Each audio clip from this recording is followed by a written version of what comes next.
berarti ieu puasa teh mencitak merubah ngajadikeun manusia takwa ka Gusti Allah Subhanahu wa ta'ala. Lamun geus takwa atuh geus inna akramakum indallahi atqakum. Sedengkeun nu takwa nu dimulyakeun ku Gusti Allah disadiakeun sorga. Nu puasa sorga sakitu we geus pokona mah asa jelema daek puasa di bulan Ramadan geus tah sorga. Bismillahirrahmanirrahim. Sakumaha nu geus diterangkan di minggu kemari bahwa minggu terakhir di bulan Sya'ban ieu urang ngayakeun penutupan pengajian.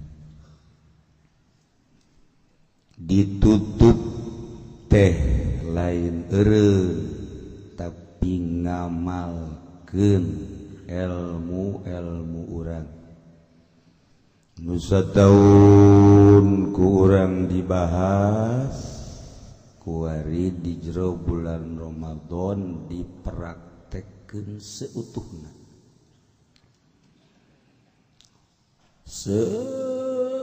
semaksimal mungkin kerahkeun sakabisa urang di jero bulan Ramadan ibadah bebeakan datang ka urang hayang nyaho coba kos kumaha ibadah nu pohara batur taraweh 11 aya nu 23 urang 100 aya ditanya sia di mana dalilna ulah loba omong sia-sia aing-aing ieu tuh lagi itu cenah kudu boga dalilna henteu aing mendek salat bae sia 11 bae nanyakeun dalil tuh nya ge di imam aing salat naon ya aya nu eureun teh emang eureun bener lantaran haju kaditu ka kuburan taman geus karolot so harapan datang ka Syawal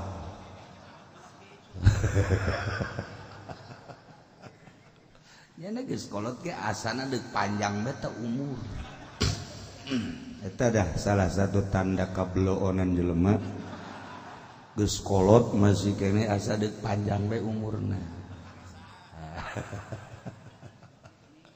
ya Allah ya Rabb.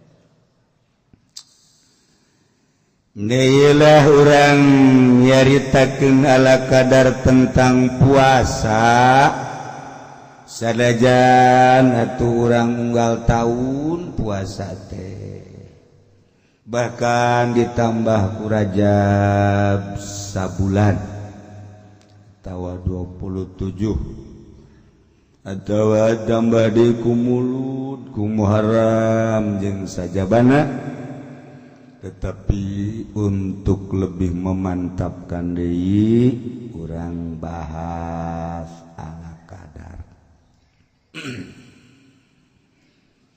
sebab puasa ieu cek Imam Ghazali merupakan hisnan li auliyaihi wa jinnah perisai tameng hahalang bagi kekasih-kekasih Allah hahalang tina naon tina serangan-serangan syaitan hirup urang pertengahan antara malaikat jeung kebobule lamun urang turun kahandap tina derajat urang sarua urang jeung kebo jeung sapi bahkan aya nu sarua jeung nu disolear buntutan orang warga Bupati Zaki gue ngaji ya.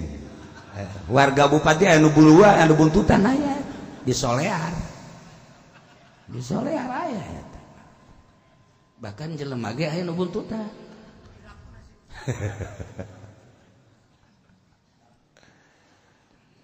Naik tina derajat urang kaluhur urang sarua jeung malaikat. Masya Allah. Tinggal ente milih dek turun ke handap nyaruaan ke bobule apa dek naik kaluhuran nyaruaan malaikat. Aya Haji Pendi mah ka kebon teh nyaru apaan ke malaikat teh nyarupan kuntilanak. Makhluk halus. Tuh, iya urang. Inilah serangan-serangan setan melalui senjatana Hawa nafsu jeung syahwat. Etalah senjata setan untuk mengalahkan, melunakkan nungaran makhluk Allah manusia dibabahawa ku setan. Mantap. Kangjeng Nabi Yahya kelempang kapanggih jeung setan mamawa kaneron. Sadap tes dibayah meureun nya. Mau kaneron sih nya. Dicitorek meureun. Ditajakan ku Kangjeng Nabi Yahya, setan. Das di mana dia? Parah itu. Iya tuh ngaing mah kieu lelempangan. Jadi mah teu make sendal, teu meunang ku karung ngaing. Ai eta naon setan nu dina kaneron gede amat? Ieu nafsu. Nafsu. Paranti naon? Budak letik lamun teu digoda ku nafsu atuh moal aya kahayang moal ceuriknya na indungna bisa tenang jeung bapana ngomean dadana. Atak bae digoda. Ih, jaheut. Nu rada mengket mangkat morohek digoda ku aing ulah supaya dekeun ngaji. Nu geus balik digoda ieu nafsu. Can kawin makomo nugas kawin gitu kene wah atuh lamun teu dibawa nafsu ku aing teh diterap-terapkeun atuh jahe moal anu ngome. Bener gecek Kangjeng Nabi Yahya. Ai pamarentah digoda dah pamarentah mah omean aing. Tah masa kumaha polecak ku aing kaler kidul wetan kulon. Bah pamarentah kiai, we pada ge. Orangna yang lolos saking godaan syaitan rajim. Kabeh digoda. Guys, Kangjeng Nabi aya guys. Antak loba kiai nu ka neraka. Geus puguh pamarentah mah teh emang kuku cuprakanna nama di neraka. Pedagang mah teh emang sarua. Nu salamet cenah pedagang ge heuleuh kucuprakan ka ngaku bae dagang penteng bener orengana nu huluan teh naon teh ngaranna sia ayo nu huluan seperti nyaho kan bodoh sia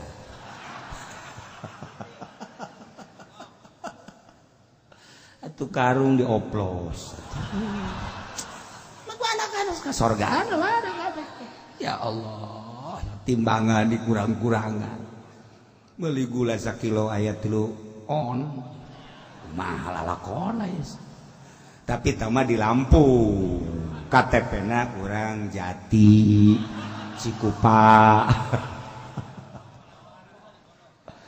Nah mana salametna kiai kabeh kitu pemerintah kitu kabehna ieu alat daya cek setan aya nu salamet kiai aya pamarentah aya anak ge pedagang titik guys kajian kami Yahya kajian nama batur ieu nabi aya henteu nu kagoda teu aya rasul aya nu kagoda teu aya masyaallah salila cek Kanjeng Nabi aya. Kuari kieu ka diri kula ieu. Salila kula hirup pernah maneh ngagoda ka kaula. Ya aing ngagoda mah teh mah pagawean kula tugas.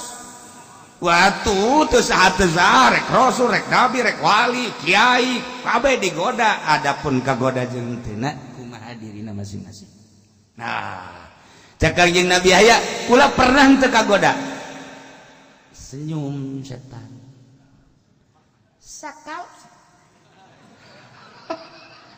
Sakali. Jadi kagoda kene pernah sakali. Balabah mana? Anjeun keur ngeunah ibadah ka Gusti Allah setiap peuting kukula digoda teu daekeun kagoda. Satu ketika jam 1 peuting anjeun hudang kemudian mandi wudu salat kadeuleu ku kaula nikmatna luar biasa kukula diteliti kenikmatan ibadah ya teh di mana ieu sumberna ternyata tina lapar beuteung maka kula eueuh deui senjata kula pikeun ngagoda nabi nu ngaran Yahya anjeun buktina kukula terus digoda ku kadaharan anjeun lulus luar biasa satu ketika anjeun dahar dibere ngeunah kukula terus digoda nu biasana tara seubeuh saat eta mah anjeun ngarasakeun rada seubeuh maka peutingna anjeun salat rada berat bahkan ngurangan rakaatna bahkan teu ngarasakeun bener eta cek Yahya tangkorak dia goblok dia kang aing nyawa kitu mah dia poe dibulu dia hampura aing geus bubuka cek itu sebetulnya rahasia perusahaan eta hampura lo lompat setan waduh aing kaduhung cenah ngabejaan ka Yahya beusi dibejakeun be cenah ka umat nah kuari dibejakeun ngadengekeun ieu setan ieu weh cenah ki uci ngabejakeun rahasia aing dah sadajan dibejakeun ge ngarin si eta mah keukeuh bae ya setan ya Allah ya Rabbi. Nah, sebuah beteng ngurangan giat kana ibadah. Nah, mangkaningan orang mah teu meunang teu seubeuh. Bahkan ngomongna ge urang aya seubeuh mah salat ge ngeunaheun goblok teh coba. Urang mah sabalikna lamun teu seubeuh teu bisa salat, seubeuh bisa salat. Nah, eta tah jelema anu min jumlati tolol.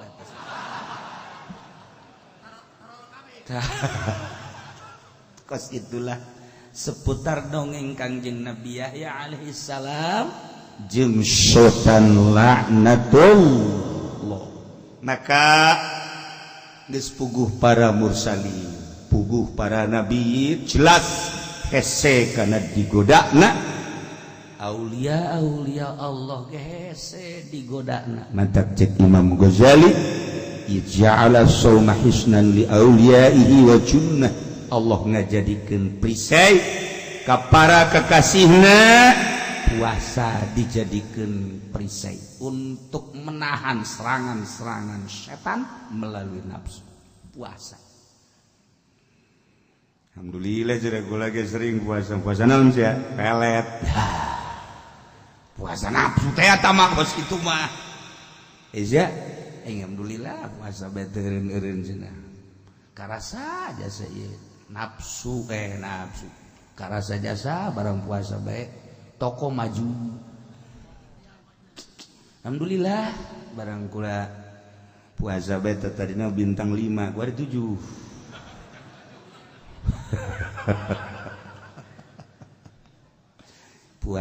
puasa seperti eta puasa nambahan syahwat jeung nafsu. Ieu mah puasa tapak anu engke hasil tapakna kapanggih jeung Lailatul Qadar. Inna anzalnahu fi lailatil wa ma adraka ma lailatul qadar khairum min alfi syahr tanazzalul malaikatu warruhu fiha bi'idzni rabbihim min kulli amr salamun hiya hatta matla'il fajr.